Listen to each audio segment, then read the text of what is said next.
Telangana ఎమ్మెల్సీలుగా professor Kodandaram, మంత్రి అజారుద్దీన్ ప్రమాణ స్వీకారం చేశారు. మండలి చైర్మన్ గుత్తా సుఖేందర్ రెడ్డి వారితో ప్రమాణం చేయించారు. ముఖ్యమంత్రి రేవంత్ రెడ్డితో పాటు పలువురు మంత్రులు ఈ కార్యక్రమానికి హాజరయ్యారు. గవర్నర్ కోటాలో కోదండరాం, మహమ్మద్ అజారుద్దీన్లను ఎమ్మెల్సీలుగా నియమిస్తూ ప్రభుత్వం ఆదివారం ఉత్తర్వులు జారీ చేసింది.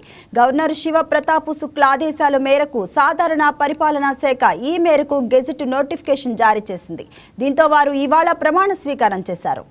Members of the Telangana Legislative Council and as per the section 74 of the Representation of the People's Act, Professor Kodandaram Reddy garu.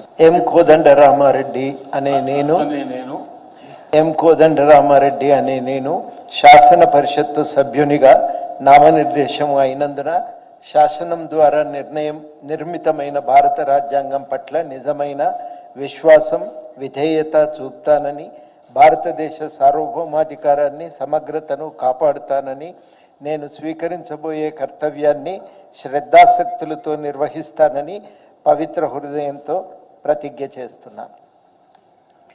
Telangana శాసన పరిషత్తు సభ్యుడనైన ఎం. కోదండరామారెడ్డి అనే నేను సభ నియమాలకు కట్టుబడి ఉంటానని, వాటిని అనుసరిస్తానని, సభ మర్యాదలను పాటిస్తానని, సంప్రదాయాలను గౌరవిస్తానని పవిత్ర హృదయంతో ప్రతిజ్ఞ చేస్తున్నాను.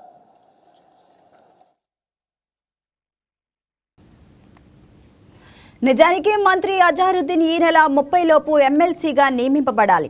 లేదంటే ఆయన మంత్రి పదవి నుంచి వైదొలగాల్సి ఉంటుంది. ఎందుకంటే రాజ్యాంగ నిబంధనల ప్రకారం ఒక వ్యక్తి మంత్రిగా ప్రమాణ స్వీకారం చేసిన తర్వాత 6 నెలల్లోపు ఎమ్మెల్యేగా కానీ ఎమ్మెల్సీగా కానీ ఎన్నిక కావాల్సి ఉంది. లేదంటే మంత్రి పదవి పోతుంది. అయితే అజారుద్దీన్ గడువు ఈ నెల 30 వరకు మాత్రమే ఉండటం, ఆయన ఇవాళ ఎమ్మెల్సీగా ప్రమాణ స్వీకారం చేయడంతో ఆయన మంత్రి పదవికి ముప్పు తప్పినట్లయింది.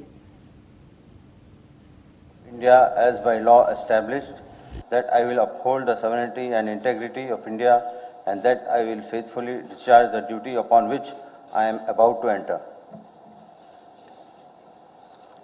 I, Muhammad Azizuddin Azharuddin, member of Telangana Legislative Council, do swear in the name of Allah that I shall abide by and follow the rules, observe the etiquette and respect the conventions of the House.